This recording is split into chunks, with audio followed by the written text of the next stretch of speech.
الله وحده لا شريك له ونشهد أن سيدنا مولانا محمدا عبده ورسوله اللهم صل على سيدنا مولانا محمد طب القلوب والدوائها وعافية الأبدان وشفائها ونور الأبصار وضيائها وعلى آله وأصحابه وسلم ربي اشرح لي صدري ويسر لي أمري واحلل عقدة من لساني يفقهوا قولي ربي زدني علما أما بعد فقد قال الله تعالى في القرآن الكريم في القرآن المجيد أعوذ بالله من الشيطان الرجيم فقل بسم الله الرحمن الرحيم لن ينال الله لحومها ولا دماؤها ولكن يناله التقوى إلى آخره صدق الله العلي العظيم.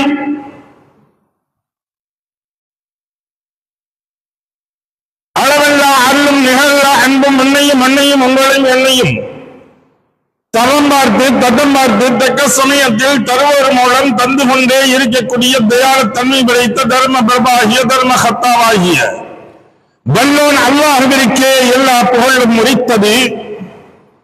இன்னும் அவனின் தூதர் நபி நாயகம் ஹாத்தம் நபி முத்திர நபி செம்மல் நபி சீரிய நபி அஹமது முஸ்தபா முஹம்மது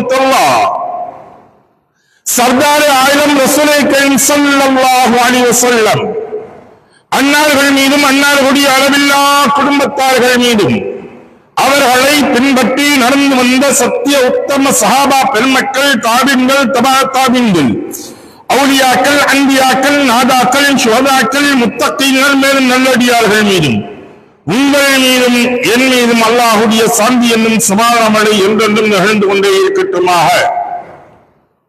அதற்குரிய சகோதரர்களே பெரியவர்களே, இன்று நாம் பார்க்கக்கூடிய தலைப்பு அல்லாஹ்வின் கட்டளைகளும் அவனுடைய அடையாளங்களின் வரலாறுகளும் எனக்கூடிய தலைப்பில் பார்க்க இருக்கின்றோம். அல்லாஹ் நமக்கு கட்டளையிடப்பட்ட விஷயங்களில் ஹஜ் என்பது இறுதி கடமையாக இருக்கின்றது. அதை செய்யக்கூடியவர்கள் எப்படி செய்ய வேண்டும் என்பதெல்லாம் கடந்த வாரங்களில் நாம் பார்த்து வந்தோம். அல்லாஹு தஆலா யாரெல்லாம் ஹஜ்ஜிற்காக வேண்டி சென்றிருக்கின்றார்களோ, செல்ல இருக்கின்றார்களோ, செல்ல நியத்து வைத்திருக்கின்றார்களோ அனைவர்களுக்குமே அல்லாஹு தஆலா மக்பூலான மப்ரூரான ஹஜ்ஜை ஏற்படுத்தி தந்தால் உருவானாக. நம் வாழ்நாளில் ஒரு முறையேனும் அவனுடைய கிரண்டை காலை பிடித்து கதறி அழக்கூடிய நன்பாக்கியங்களை வல்லல்லாஹ் அனைவருக்கும் தந்தார் உருவானாக. அருமைக்குரிய சகோதரர்களே பெரியவர்களே, இந்த படிப்பினைகளில் அல்லாஹ்வுடைய வரலாறுகள் அத்தாட்சிகளில் நாம் பார்க்கக்கூடிய சமயங்களில் காபா என்று சொல்லக்கூடிய ஒன்று முக்கியமான ஒரு இடத்தை நாம் பெற்றிருக்கின்றோம். காபா என்றால் அல்லாஹ்வுடைய கிரண்டை கால் என்று சொல்லக்கூடியது. காபத்துல்லாஹ், காபா என்றால் கிரண்டை, காபத்துல்லாஹ் அல்லாஹ்வுடைய கிரண்டை கால் என்பதாக அதற்குரிய பெயர். அதை நாம் செய்ய வேண்டியது வலம் சுற்றி வரக்கூடியதாக இருக்கின்றார்கள் ஹாஜிகள். 7 முறைகள் வலம் சுற்றி வரக்கூடியவர்களாக இருப்பார்கள். 3ஆம் கரிமா 4ஆம் கரிமாவை முடிந்தவர்களாக அவர்கள் வலம் சுற்றி வருவார்கள். ஹஜ்ருல் அஸ்வதுடைய கல்லை தொட்டு முத்தம் முந்தியவர்களாக, அல்லது தொடுவதற்கு இயலவில்லை என்றால் அதற்கு நேராக கையை உயர்த்தியவர்களாக, அதை தொட்டது போன்று எண்ணி முத்தமிட்டவர்களாக இவர்களுடைய தவாஃபுடைய சுற்றை ஆரம்பம் செய்வார்கள். அப்படி இந்த காபத்துல்லாஹ்விற்கு என்ன அப்படி ஒரு சிறப்பு பெருமை இருக்கின்றது என்றால், இந்த காபாவிற்கு நேராகத்தான் அல்லாஹ்வுடைய அர்ஷ் இருக்கின்றது. அல்லாஹ்வுடைய அர்ஷிற்கு நேராக 7ஆம் வானத்தில் நாம் பார்க்கக்கூடிய சமயங்களில் மஸ்ஜிதே மஹ்மூத் என்று சொல்லக்கூடிய இடம் இருக்கின்றது. மஸ்ஜிதே மஹ்மூதில் தான் இன்றும் ஆயிரக்கணக்கான மலக்குகள் தவாஃப்களுக்கு சென்றவனமாக இருந்து கொண்டே இருக்கின்றார்கள். அதற்கு நேராக இருக்கக்கூடியது இது காபத்துல்லாஹ் இருக்கின்றது. அதனால்தான் சொல்லக்கூடியது காபாவிற்கு நேராக மேலே ஒரு மனிதன் வட்டம் இருக்கின்றான் என்றால், ஒரு பிளேட்ல ஏறிண்டு அல்லது ஏரியாத்துல இருந்து வட்டம் அடித்து சுத்தி வரலாம் அப்படின்னா அவனும் தவாப் செய்தது கொண்டு ஆகும். தவாப் செய்யறான், அப்படி இது தவாஃபா ஆகும் ஆகாத தவாஃபாக ஆகும். அதற்கு நேராக அல்லது அதற்கு கீழாக ஒரு மனிதன் பூமியை புலந்து கொண்டு உள்ளே அந்த போல செய்யறான், போட்டு செஞ்சு வந்திருக்கான்னா இப்பொழுதும் இதுவும் தவாஃபு கூடும். தவாஃப் என்பது அதை காபாவுக்கு நேராக மேலிருந்து கீழ் வரை அனைத்து இடங்களும் உள்ளடக்கிய இடங்களும் சிறந்ததாக இருக்கின்றது. இந்த பூமி நீரினால் ஆகப்பட்டது முழுமையாக இருந்து கொண்டிருந்தது. உலகம் முழுவதும் நீராக இருந்தது. முதல் இடமாக நிலப்பரப்பாக மாறப்பட்ட இடம் காபத்துல்லாஹ். இங்கும் நாம் பார்த்தால் மையப்பகுதியாக இருக்கக்கூடியது, பூமியுடைய மையப்பகுதியாக இருக்கக்கூடிய இடங்களை பார்த்தால் காபாவாகத்தான் இருக்கும். இவ்வளவுக்கு சிறப்பு இருக்கின்றது. அது பாலைவன பகுதி, தண்ணீர்களே இல்லாத ஒரு பகுதி. ஆனால் அல்லாஹ் அந்த இடத்தில் ஜம்ஸம் நீரை அல்லாஹ் வைத்திருக்கின்றார். இந்த காபத்துல்லாஹுடைய வரலாறுகளை எடுத்து பார்க்கும் பொழுது காபத்துல்லாஹை 7 முறைகள் கட்டப்பட்டிருக்கு, 6 முறைகள் கட்டப்பட்டிருக்கின்றது.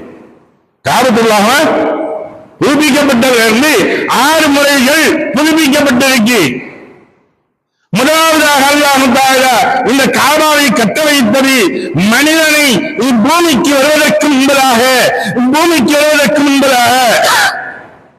அல்லாஹ் மலக்குகளை கொண்டு முதன்மையாக காபாவை அல்லாஹ் கட்டினார். காபாவை அல்லாஹ் தஆலா மலக்குகளுடைய கரங்களினால் அந்த இடங்களை காண்பிக்கப்பட்டு கட்டப்பட்டது. அதற்கு பின்னால் தொந்து விடுகின்றது, அது மொத்தத்துக்கு இடிஞ்சது எல்லாம் ஒண்ணும் இல்லாம. அதற்கு பின்னால் 2வது முறையாக வரப்பட்டு நபியின ஆதம் அலைஹிஸ்ஸலாத்து வஸ்ஸலாம் அவர்கள் கட்டுகின்றார்கள். அப்படின்னா முதல்ல கட்டிட கலைகளை தெரிந்தவர்களாகவே அல்லாஹ் தஆலா பூமிக்கு அனுப்பப்பட்டிருக்கின்றான் ஆதம் அலைஹிஸ்ஸலாத்து வஸ்ஸலாம் அவர்களை. கட்டிட கலைகள் மட்டுமல்ல, உடைகளை இன்று நாம் மானத்தை மறைப்பதற்காக அந்த உடைகளை உடுத்திக் கொண்டிருக்கின்றோமே, அதை முதன்மையாக உடுத்தப்பட்டவர்கள் இந்த பூமிக்கு வந்த உடனேயே நிலைதடைகளை வைத்து முதன்மையாக ஆடைகள் என்று உடுத்தப்பட்டதும் ஆதம் அலைஹிஸ்ஸலாத்து வஸ்ஸலாம் அவர்கள். அப்ப ஆதம் அலைஹிஸ்ஸலாத்து வஸ்ஸலாம் அவர்கள் கட்டப்பட்ட காபா காலப்போக்கிற அது துண்டுபடுகின்றது. எப்பொழுது இது நடக்கின்றது? நபியுல்லாஹ் நூஹ் அலைஹிஸ்ஸலாத்து வஸ்ஸலாம் அவர்களுடைய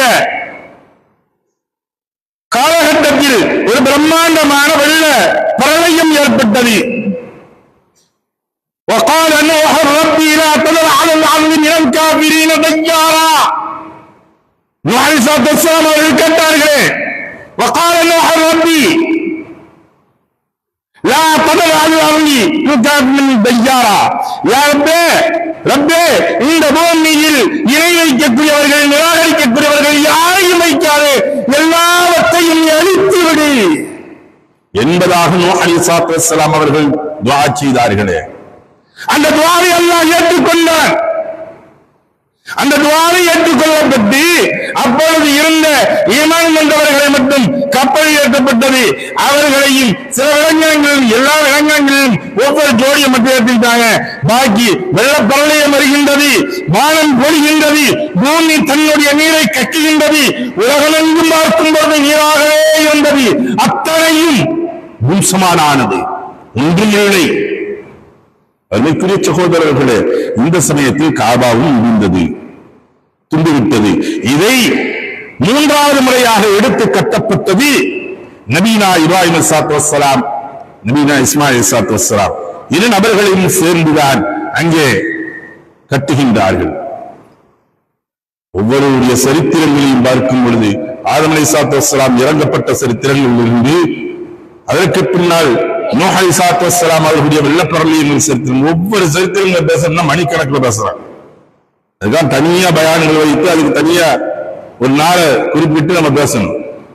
25 நபிமார்களுக்கு உரிய சரித்திரங்கள் இருக்கு. அல்லாஹு தஆலா குர்ஆனில் கூறப்பட்ட நபிமார்களுடைய சரித்திரங்கள் கண்டிப்பாக தெரிய வேண்டியது ஒவ்வொரு முஃமினும் தெரிந்திருக்க வேண்டும்.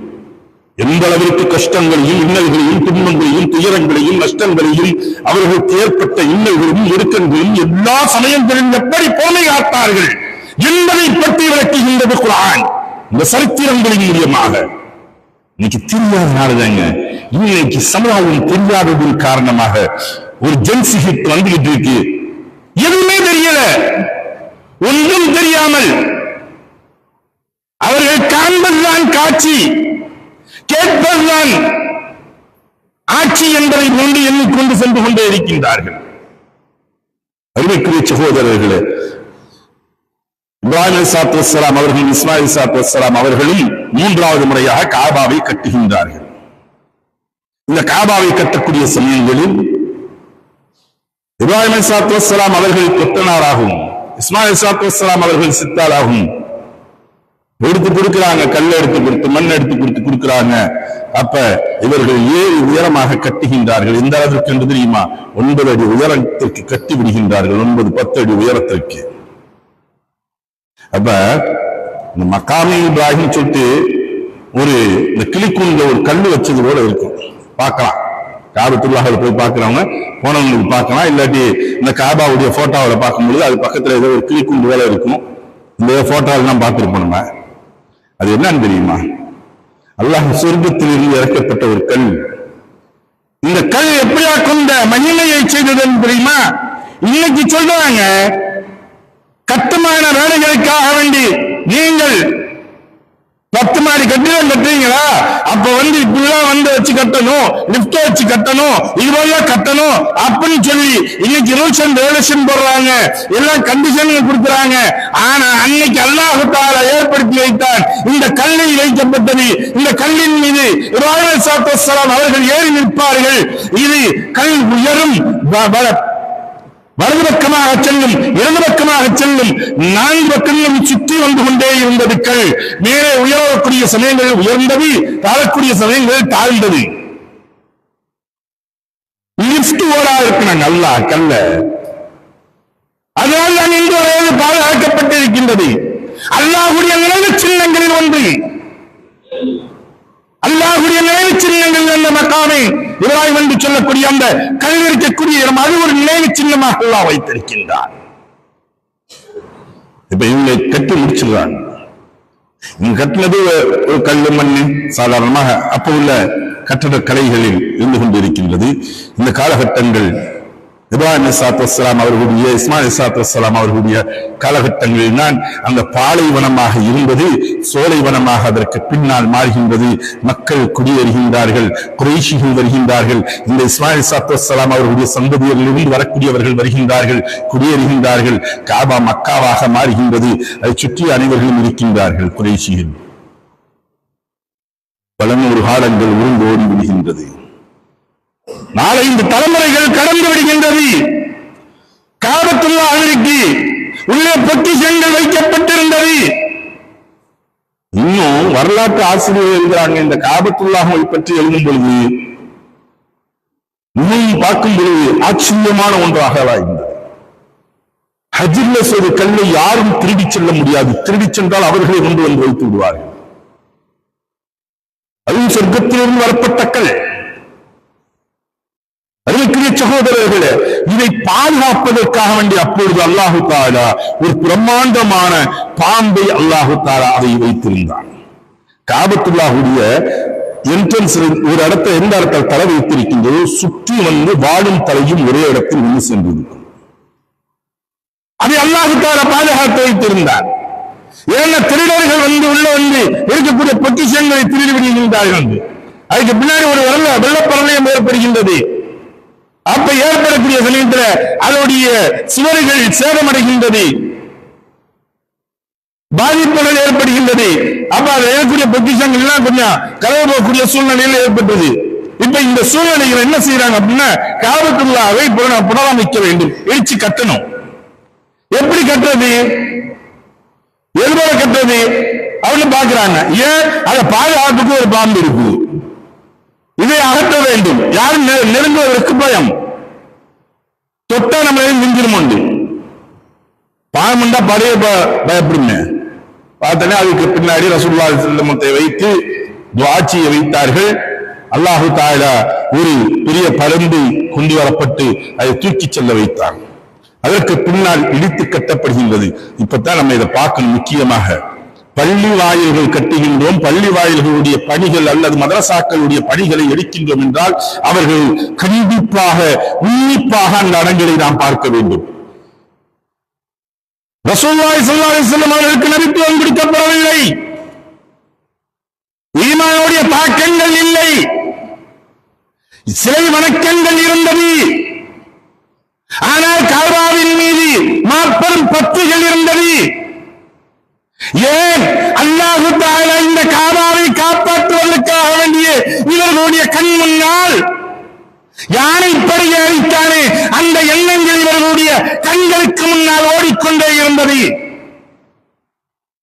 அதனால காபாவிற்கு மீது மாபெரும் பற்று பாசங்கள் இருக்கும். அதை கட்டணும். அப்ப என்ன ஒரு ஐடியா இவங்க கூட்டுறாங்க, எல்லா பற்றியும் குறைசீல அறிவுரைகளும் கூட்டப்படுகின்றது. அங்கு ஒரு மஷராக்கள் வைக்கப்படுகின்றார்கள், ஆலோசனைகள் வைக்கப்படுகின்றது. அந்த ஆலோசனைகள் என்ன செய்யறாங்கன்னு தெரியுமா? நாம் எல்லோரும் இதை கட்டுவதற்காக வேண்டி பொருளாதாரத்தை கொடுக்கணும். அந்த பொருளாதாரம் எப்படி இருக்க வேண்டும்? ஹலாலான முறைகளில் இருக்க வேண்டும். நமக்கு சுருக்கமாக வழங்கலாம் சொல்றாங்க, ஹலாலான பொருளாதாரமாக இருக்கணும். நீ வேறு சிறிது சம்பாதிச்ச பணமாக இருக்கணும், அடுத்தவனை ஏமாற்றி புரிஞ்ச பணமாக இருக்கக்கூடாது. அல்லது ஹராமான தொழில்கள் செய்து வாங்கப்பட்ட பணமாக இருக்கக்கூடாது. வட்டிகளோ அல்லது மதுகளுடைய விற்பனைகள் மூலியமாகவோ வரப்பட்ட பணமாக இருக்கக்கூடாது. சூதாட்டத்தின் மூலியமாக கைப்பற்ற பணமாக இருக்கக்கூடாது. ஹலாலான முறைகளில் இருக்கக்கூடிய பணமாக இருக்க வேண்டும் அப்படின்னு சொல்லி வசூலிக்குங்க. அதே சமயத்தில் வீட்டுக்கு ஒரு நபர்கள் பணி செய்வதற்காக வேண்டி வரணும். ஆர்வம் செய்யப்பட்டுதான் வந்தது, வரப்பட்டு அது நீண்ட ஒரு சரித்திரங்கள். காபத்துல்லாஹ்வை புனரமைக்கின்றார்கள். இவர்கள் இருக்கக்கூடிய காபத்துல்லாஹ் எந்த அளவிற்கு இருந்ததோ அந்த அளவுக்கு கட்டுறதுக்கு முடியல. அந்த அளவு கட்டாம இருக்கக்கூடிய காசை வச்சு கொஞ்சம் சின்னதாக கட்டிடுறாங்க காபத்துல்லாஹ்வை. இதுல ஹஜ்ருல் அஸ்வத் கல்லை இருந்த இடத்தில் மீண்டும் பொருத்த வேண்டும். அது நமக்கு சரித்திரங்கள் கேள்விப்பட்டிருப்போம். அந்த மீண்டும் பொருத்தக்கூடிய இடங்கள் என்ன ஆகுது, பிரச்சனைகள் வருது. நான் மீண்டும் சண்டை போடுறாங்க. அதிகாலை நேரங்களில் யார் வருகின்றார்களோ அவர்கள் சொல்லக்கூடிய முடிவை தீர்ப்பை எடுத்துக் கொள்வோம்னு சொல்லிட்டு ஒரு வயசானவர் சொல்றாரு. சுருக்கமாக ஷார்ட்டாக சொல்லி முடிக்கிறேன். அப்ப அந்த சமயத்தில் சேர்ந்த பொழுது பார்க்கிறாங்க, அல்லாஹ் தஆலா தஹஜ்ஜுடைய நேரத்தில் அனைவருக்குமே ஒரு உறக்கத்தை கொடுத்து வருகின்றான். நித்திரையில் ஆழ்கின்றார்கள். முதலில் விழித்து பார்க்கின்றார்கள். முதன்மையாக உள்ளே நுழைந்தது முத்து முஹம்மது முஸ்தபா ஸல்லல்லாஹு அலைஹி வஸல்லம் அவர்கள். என்னென்ன செய்யறாங்க? ரசூலுல்லாஹி ஸல்லல்லாஹு அலைஹி வஸல்லம் அல் அமீன் வந்து விட்டார், அஸ்ஸாதிக் வந்து விட்டார், சரியான நபரைத்தான் நமக்கு காட்டப்பட்டிருக்கிறது என்பதாக சொல்லி ஹஜ்ருல் அஸ்வத் அவரை வச்ச தூக்கி வச்சிருவோம் நினைக்கும் போது அப்ப ரசூலுல்லாஹி சொல்றாங்க, இல்ல வாங்க துணியை விரிங்க. கீழாடையை ஒன்று விரிக்கப்படுகின்றது, போர்வையை. ஹஜ்ருல் அஸ்வத் கல்லை தங்களுடைய முபாரக்கான கரங்களினால் அந்த துணியை வைக்கின்றார்கள், எடுத்து வைக்கின்றார்கள். அனைத்து கோத்திரங்களையும் பிடிக்க சொல்கின்றார்கள். துணியை பிடித்து வாருங்கள் அனைவரும் சேர்ந்து வைப்போம். ஒற்றுமை. அவன் என்ன சொல்றான், இவன் என்ன சொல்றான், அவன் என்ன நடக்கிறது, யாரு வராம பார்ப்போம், நம்மளா செதுக்கிடுவோம், நம்மளா பார்த்துக்கிடுவோம் அப்படின்னு சொல்லி நினைக்கிறாங்களே. இது ஒற்றுமைக்குரிய அடையாளம் அல்ல, இது புரியலைக்குரிய அடையாளம். ஒரு சமுதாயத்திற்குள் ஒற்றுமை ஏற்பட வேண்டும் என்றால் அத்தனை நபர்கள் ஒன்று சேர்க்கப்பட்டு ஒரே மனதாக அங்கே எதாக இருந்தாலும் முடிவெடுக்கப்பட வேண்டும். நாங்க எடுத்தோம்னா முடிவுங்கிறது இல்லை. ரசூலுல்லாஹி அன்னைக்கு சொல்லிருந்தாங்க, கேட்டுப்பாங்க. போகப்பா யாரு வேணா நான் தூக்கி வச்சிருக்கேன், தோல்ல தூக்கிங்க, நான் கொண்டு போய் ஹஜ்ருல் அஸ்வத் வச்சிருந்து சொல்ல வைக்கலாம். யாரும் ஒண்ணும் சொல்ல முடியாது. ஏன்னா எல்லா பேருக்கும் அதை ஒட்டுக்கொண்டுதான் அங்க அந்த நிகழ்வுகள் நடந்துச்சு. அப்ப ரசூலுல்லாஹி போறாங்க, சொல்றாங்க, துணியை வைத்து அனைவரும் பிடிக்கின்றார்கள். அந்த இடத்தில் எந்த இடத்தில் பொருத்த வேண்டும் அந்த இடத்திற்கு கொண்டு செல்லப்படுகின்றது. ரசூலுல்லாஹி ஸல்லல்லாஹு அலைஹி வஸல்லம் தங்களுடைய கரங்களினால் எடுத்து அந்த இடங்களில் வைக்கின்றார்கள். இது ஒரு முறை. ரசூலுல்லாஹி ஸல்லல்லாஹு அலைஹி வஸல்லம் அவர்கள் காலகட்டங்கள் வரை இதுவரை நடந்தது பொருத்தி விடுகின்றார்கள். அதற்கு பின்னால் சஹாபாக்களுடைய காலகட்டங்களில் புனரமைக்கப்படுகின்றது. மீண்டும் எப்பொழுது என்பதை பற்றி இன்ஷா அல்லாஹ் வரக்கூடிய வாரங்கள் தொடர்ச்சியாக பார்ப்போம். அதற்கு முன்னால் முக்கியமான செய்திகளை நாம் பார்க்க வேண்டியது இருக்கின்றது. ஏன்னா ஹஜ் பெருநாள் பிறக்க போது ஒன்றும் சில நாட்களில் ஹஜ்ஜுடைய பிறை பிறக்கப் போகின்றது. அதற்குரிய முக்கிய செய்திகளை நாம் பார்க்க வேண்டும். நம்ம ஆடு மாடு எல்லாம் குர்பானி கொடுப்பதற்காக தயாராகுவாங்க. யார் குர்பானி கொடுக்கணும்? குர்பானி கொடுப்பதற்கு யாருக்கு கடமை இருக்கு? யாரெல்லாம் ஜக்காத்து கொடுப்பதற்கு கடமையோ அல்லது ஜக்காத்து கொடுக்கும் அளவிற்கு பொருளாதாரம் இருக்கின்றதோ அவர்கள் அத்தனை நபர்களும் குர்பானி கொடுக்க வேண்டும். அத்தனை நபர்கள் இன்னும் குர்பானி கொடுப்பது வாஜிபு. சரி, எப்படி குடிக்கணும்? ஏதோ ஒரு குட்டியை வாங்கி கொண்டு வந்து அறுத்து கொடுத்துருவோம்.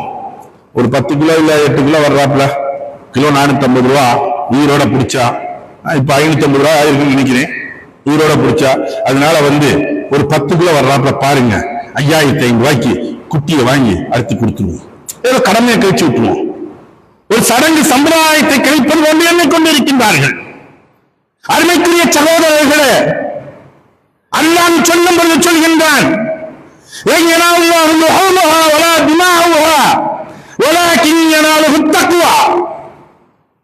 நீங்க குடிக்கக்கூடிய கரியோ மாமிசமோ ரத்தமோ எதுவும் அல்லாஹ்வை சென்று அறிவதல்ல. மாறாக என்ன? உங்களுடைய தக்வா இறையச்சம் இருக்கின்றது. இதுதான் அல்லாஹ்வை சென்று அடையக்கூடியதாக இருக்கின்றது. அப்படின்னா இறையச்சம் என்றால் என்ன? இந்த அலங்களை நாம் பார்க்க வேண்டும் என்று தெரியுமா? நாம் அதில் நாளை மஹ்ஷரில் நாளை அல்லாஹ் தஆலா நம்முடைய அமல் நாமையை குறிக்கப்பட்ட பொழுது வலது கரத்தில் நாம் பெற்றவுடனேயே அந்த சிராத்துல் முஸ்தகீம் என்று சொல்லக்கூடிய பாலத்தை அதை கடக்கக்கூடிய சமயத்தில் அதை கடக்கும் வாகனமாக நீங்கள் கொடுக்கக்கூடிய குர்பானிகள் இருக்கும். நம்ம வாங்கக்கூடிய பைக் எப்படிங்க வாங்கணும்? சாதாரணமா வாங்கணும்னு நினைக்கக்கூடிய பைக்கு, நான் வாங்கக்கூடிய பைக்கு 120cc இருக்கணும். ஏன்? அதான் அப்படி வச்சு முறுக்கின உடனே 100ல போகணும். எல்லாமே சென்சார் உடைய கண்ட்ரோலா இருக்கணும். காரா எடுத்தோம்னா நல்ல ஏசியா இருக்கணும், சொகுசா இருக்கணும். அந்த இடிச்சாலும் கூட அதுல இருந்து இந்த பலூன் என்ன காப்பாத்திடணும். உள்ள இருக்கிறது ஏசி இருக்கணும், எல்லா ஸ்பெஷலிஸ்டும் உள்ள இருக்கணும். அப்படியா கொண்ட காராக பார்க்கின்றோம். நாம் அற்ப துன்யாவில் ஓட்டக்கூடிய அற்ப நேரங்கள், சொற்ப நேரங்கள் நாம் பயணிக்கக்கூடிய ஒரு காருக்கு, ஒரு வாகனத்திற்கு நாம் பார்க்கக்கூடியது நாளை மறுமையில் உங்களை சொர்க்கத்திற்கு கொண்டு செல்லக்கூடிய ஒரு வாகனத்தை எந்த அளவிற்கு தரமாக பார்க்க வேண்டும், எந்த அளவிற்கு அதனுடைய மகிமையை நாம் பார்க்க வேண்டும். நல்ல பிஸியான ஆடுகளாக நாம் வாங்க வேண்டும். ஒரு காலகட்டம்ல இருந்துச்சுங்க, ஆடு வளர்த்தாங்க. ஆடு வாங்கினா எப்படி வாங்குவாங்க தெரியுமா? குர்பானி கடாண்டே ஒரு ஆடுகள் விற்பாங்க. அந்த கடாய்களை பார்த்தாலே ஒரு கண்டுக்குட்டி உயரத்தில் நிற்கும். அது 2 பக்கமும் கையில வச்சு பிடிச்சு கொண்டு வருவாங்க. இன்னைக்கு கூட அப்படியே கொஞ்சம் கடாக்கள் தான் இருக்கத்தான் செய்கின்றது. இன்னைக்கும் சில வடமாநிலத்தவர்கள் செய்கின்ற சில செயல்பாடுகள், நல்ல செயல்பாடுகள் உண்டு. லட்சங்களை கொடுத்து கூட அப்படியா கொண்ட கடாக்களை வாங்குகின்றார்கள், நாம் பார்க்க முடிகின்றது. அதுபோன்ற நாம் கடாக்களை வாங்க வேண்டும். நாளைக்கு நீங்க போகக்கூடிய வாகனங்க உங்களுடைய ஈமான் இந்த இடங்களில் தான். ரசூலுல்லாஹி சொல்லும் போது ஒரு விஷயங்களை சொன்னாங்க, ஒரு விஷயங்களை சொல்லியிருக்காங்க. அது ரொம்ப நம்ம பார்க்கணும். ஷிர்க அல்லாஹ் தஆலா மன்னிக்க மாட்டான். ஷிர்க அல்லாஹ் மன்னிக்க மாட்டான், நமக்கு எல்லாம் தெரியும். அல்லாஹ்விற்கு இணை வைக்கக்கூடியது. ஆனால் ரசூலுல்லாஹி ஸல்லல்லாஹு அலைஹி வஸல்லம் சொல்லும்போது சொன்னார்கள், என்னுடைய உம்மத்தினர்கள் சிறு ஷிர்கை விட்டும் நான் பயப்படுகின்றேன் என்று சொன்னார்கள். சின்ன ஷிர்கை விட்டும் என்னுடைய உம்மத்தினர்கள் நான் பயப்படுகின்றேன். அப்ப அப்ப சஹாபாக்கள் கேட்டாங்க, யாரும் சொல்லல, அது என்ன சின்ன சிரிக்கு பெரிய சிரிக்கு? சின்ன சிரிக்குனா என்ன? முகஸ்துதிக்காக வேண்டி செய்கின்றானே, பிறர் பார்க்க வேண்டும். நான் ஒரு கடமையை கழிச்சிட்டேன், என்னுடைய கடமை இந்தாங்க ஒரு 500 ரூபாய் வச்சுக்குங்க, இல்ல என்னுடைய கடமை இந்தாங்க குடிச்சுக்குங்க அப்படின்னு சொல்லிட்டு போறாங்களே பெருமைக்கு. ஒன்னே சில பாத்தீங்கன்னா 4 பேர் இருக்கிறத அப்படி படத்தை எடுத்து கொடுப்பாங்க, இந்தாங்க வா என் பேர் எழுதிக்க. என்ன பெருமை? மோசடிக்கு இவர் கொடுத்தாலும் தெரியணுமா? வழக்கரங்களுக்கு கொடுப்பது இலக்கணங்களுக்கு தெரியக்கூடாதுன்னு சொல்லக்கூடிய மார்க்கம். நீ கொடுக்கக்கூடிய குர்பானியுடைய கடாக்கள் இருக்கக்கூடியது எப்படி இருக்கணும்? நல்ல முசியா இருக்கணும். விலை உயர்ந்ததாக இருந்தாலும் பிரச்சனை இல்லை, என்ன ரேட்டாக இருந்தாலும் சரி. இப்ப நான் ஏறிக்கொண்டு கூட தாங்கக்கூடிய அளவுக்கு இருக்கணும், அதனால ஏறிக்கொண்டு பாத்துறாதீங்க. அந்த அளவிற்கு நீங்கள் வாங்கக்கூடியது இருக்கணும். மோசடிக்காக வேண்டி என் வீட்டிலே குர்பானி கொடுத்தேன், நானே பைசா உள்ளாருங்க, என் வீட்டிலே ரத்தம் ஓடிச்சு, குர்பானி கொடுத்த ரத்தம் ஓடிச்சு, இல்லாட்டி கூட்டா சேர்ந்து பள்ளிவாசல சில இடங்கள் ஏற்பாடு பண்ணியிருப்பாங்க. எல்லா சில ஊர்களில் பாத்தீங்கன்னா நம்ம இங்க எப்படி இருக்குன்னு தெரியாது, நம்ம பள்ளிவாசல எல்லாம் குர்பானி கொடுத்துக்கலாம், ஆடுகள் எல்லாம் அறுப்புக்கெல்லாம் இங்க ஒழிச்சுக்கெல்லாம் கொண்டு போய் வைக்கலாம்னு சொல்லுவாங்க. அந்த இடத்துல வைக்கிறாங்க, எல்லா பேரும் ஆடை வச்சுருப்பா, நம்மளும் போய் நிற்கிறது இப்படி பிடிச்சிருக்கு. நான் ஒரு ஆடு வச்சிருக்கேன், என்ன சாப்பிட்டு மறக்காரு நீ வச்சிருக்கேன், ஒரு ஆடு நானும் கொடுக்கிறேன், நானும் கொடுக்கிறேன். இது பெருமைக்காக வேண்டி கொடுக்கக்கூடியது. நீங்கள் பெருமைக்காக வேண்டி எந்த ஒன்றை கொடுத்தாலும் சரி, அல்லாஹ் நாளைக்கு சொல்லுவான். ரசூலுல்லாஹி ஸல்லல்லாஹு அலைஹி வஸல்லம் அவர்கள் சொன்னார்கள், நாளை அல்லாஹ் சொல்லுவான், யாருக்காக வேண்டி எந்த நபருக்காக வேண்டி பெருமைக்காக வேண்டி கொடுத்தாயோ அவர்களிடத்தில் அதை போய் பெற்றுக்கொள், அதற்குரிய நன்மையை என்று சொல்வான். எதற்காக வேண்டி குறிக்கப்பட்டிருந்தால் என்னுடைய இஹ்லாசுடன் என்னுடைய அச்சத்துடன் நீ குறிக்கப்பட்டதற்குரிய பலனை நான் பெறுவேன், அல்லாஹ் சொல்லக்கூடியது. அப்ப நாம் கொடுக்கக்கூடிய குர்பானியுடைய அதுக்காண்டி கூட்டு குர்பானி, கூட்டு குர்பானிங்கிறது யாருக்கும் தெரியுமா? உண்மையில் வறுமையின் கீழ் இருக்கக்கூடியவர்கள், அவர்களுக்கு கொடுக்கக்கூடிய எண்ணங்கள் இருக்கின்றது. உண்மையில் ஜக்காத்துடைய நிலைமை இருந்துச்சுன்னா அவங்க கண்டிப்பா ஆடை வாங்கி கொடுங்க, ஆடு கொடுக்கிறதான் சிறந்தது. ஏன்னா இஸ்மாயில் ஸலாம் அவர்களுக்கு பொதுவாக அல்லாஹ் தஆலா இறக்கப்பட்டது அது முதல்ல மாட்டை கொண்டு வந்து இறக்கல, இஸ்மாயில் கொண்டு வந்து கொடுத்தது என்ன கொடுத்தாங்க? ஆட்டைத்தான் கொடுத்தாங்க. சாவது பின்னாடி பாப்பா அந்த சரித்திரம் எல்லாம் ஆட்டை கொடுத்துதான் அறுக்க சொன்னாங்க. அதே போல ஒவ்வொரு விஷயங்களும் ரசூலுல்லாஹி முதல்ல அறுத்து ஆடு அறுத்திருக்காங்க. அப்ப ஆடு சிறந்தது. மாடு கொடுக்கலாம், ஒட்டகம் கொடுக்கலாம், கூடாது என்பது இல்லை. அதுவும் குர்பானி கொடுக்கலாம், 7 நபர்கள் சேர்ந்து கொடுக்கலாம். எப்பொழுது யாருக்கு முடியாத ஒரு சூழ்நிலைகள் இருக்கின்றது, பொருளாதாரத்தில் கொஞ்சம் அவரின் அழிந்த சூழ்நிலைகள் அப்பொழுது இருக்கின்றது, கொடுக்கக்கூடிய சூழ்நிலை இருக்குது. 12 கிராமுக்கு மேல தங்கம் இருக்குது, ஆனா கொடுக்கணும், என்னுடைய பொருளாதாரம் நலிந்ததாக இருக்குது. இப்ப கொடுக்கக்கூடிய சூழ்நிலை இருந்தா அவர் குர்பானி கூட்டு குர்பானில சேர வேண்டியதான். ரசூலுல்லாஹி இப்படியாக்குள்ள நபர்கள் குர்பானி கொடுக்க முடியாவிட்டால் அவர்கள் நாளை குற்றவாளிகளாக மாறிவிடக் கூடாது என்பதற்காக வேண்டி, ரப்பே என்னுடைய உம்மத்தினர்களில் குர்பானி கொடுக்க யார் முடியாமல் இருந்து கொண்டிருக்கிறார்களோ அவர்களுக்காக வேண்டி நான் ஒரு குர்பானி கொடுக்கின்றேன் என்று ஒரு ஆட்டை எடுத்திருக்கின்றார்கள். உம்மத்திற்காக வேண்டி எடுத்திருக்கின்றார்கள். அந்த உம்மு நபிக்காக வேண்டி சொல்லி யார் அழைக்கின்றோம்? அது இல்லையே. அதே ஒண்ணு, வீட்டுல யாரு பெரியவங்களாக இருக்காங்களோ அவங்களுடைய பேரை சொல்லி மட்டும் அழுத்துறோம். இவருக்குத்தான் எல்லாம் இருக்கும். ஜக்காத்து கொடுக்கிறது இவருக்கு இருக்கு, இல்லாட்டி இவர மனைவிக்கு இருக்கும், நகை இருக்கக்கூடியது மனைவி பேர்ல இருக்கும், மனைவிக்கு இருக்கும். மனைவியுடைய பேர் என்ன சொல்லுவாங்க? என் முன்னாடி பேர் வேணாம், என் பேர்ல அறுத்துருங்க. இவர் பார்த்தா கடனா இருப்பாரு லட்சக்கணக்கில், இவர்கிட்ட எந்த ஒரு சொத்து இருக்கா இல்லாம இருக்கும். யாரு பேர்ல கொடுக்க வேண்டுமோ அவர்கள் பெயரில் நான் கொடுக்க வேண்டும். அவருடைய சித்தங்களை இன்ஷா அல்லாஹ் பின்னால் விவரமாக பார்ப்போம். ஆக குர்பானி கொடுக்கக்கூடியது அனைவர்களும் பணங்காசுகளை பார்க்காதீங்க. இன்னைக்கு இவர் நாளைக்கு போகும். பொருளாதாரம் அல்லாஹ்வுடைய கிருபையில் இதுவரை நாம் பொருளாதாரத்தை எண்ணிருந்து எந்த ஒரு இடங்களிலுமே பணி செய்தது கிடையாது. கொடுக்கக்கூடியது அப்படி அதை தடுப்பதற்கு யாராலும் முடியாது. தடுத்து விட்டால் ரப்பு கொடுப்பதற்கு யாருனாலும் முடியாது. அதனால் அல்லாஹ் கொடுப்பான், நீயத்து வையுங்க. முதல் புரை பிறந்த உடனே வாங்குங்க. உங்களுடைய கரங்களினால் நீங்கள் வளருங்கள். ஆட்டை வாங்கி, ஏன் தெரியுமா, அந்த ஆடு நம்ம வாங்கக்கூடிய இடத்துல எப்படி இருந்துச்சோ ஏது இருந்துச்சோ தெரியாது, எந்த அளவுக்கு ஹலால் சாப்பிட்டு ஹராம் சாப்பிட்டு. நீங்க அந்த ஆட்டை ஒரு 10 நாள் வாங்கி வச்சிருந்த பிறகு ஒன்னன்று வாங்கி வைத்திருந்த அந்த 10 நாட்கள் அதை பறக்கி விட்டு அப்பொழுது அறுக்கி விடுவீர்கள் என்று தெரியுமா? அறுக்கக்கூடிய சமயத்தில் தான் அந்த பிரியம் என்னவென்பது உங்களுக்கு விளங்கும். அந்த ஆட்டை அறுக்கக்கூடிய சமயத்தில் தான் அந்த அன்பு தெரியும். ஏதோ கசாப் கடையில் ஆடு இருக்கிறார்கள் அறுத்துட்டு போறதுக்கு அல்ல குர்பானி, அதன் மீது நீங்கள் அட்டாச் ஆகணும். பிள்ளைகளை அறுப்பதற்கு பகரமாகத்தான் ஆட்டை அறுக்க வைத்தான் அல்லாஹ். அப்படியானால் அதை அது போன்று நாம் பார்க்க வேண்டும். உணவு கொடுத்து குடிக்க வைத்து அனைத்தையும் அதனுடைய சேவைகளை அதற்கு சீர்ந்து பார்த்திருந்து நீங்கள் அறிவுங்கள். அது அழிக்கக்கூடிய சமயங்கள் அப்ப புரிஞ்சு அந்த ஆட்டை அழிக்கக்கூடிய சமயத்துல கூட ஒரு இரக்க மனங்கள் குணங்கள் வரக்கூடிய சமயங்கள். அதையும் மீறி நம்முடைய ரப்பு சொல்லியிருக்கின்றான் என்பதாக எண்ணி அறிக்கின்றார்கள். இது அந்நியமான உச்சம்.